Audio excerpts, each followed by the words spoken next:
Zamani sikueleweka na wengi, hasa ndugu na rafiki wa karibu utani, walidhania ni utani.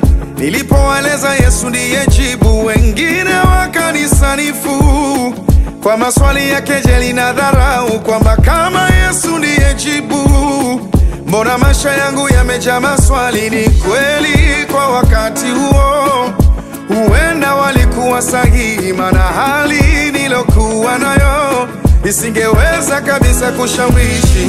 Wengi walidhani napoteza muda, wengi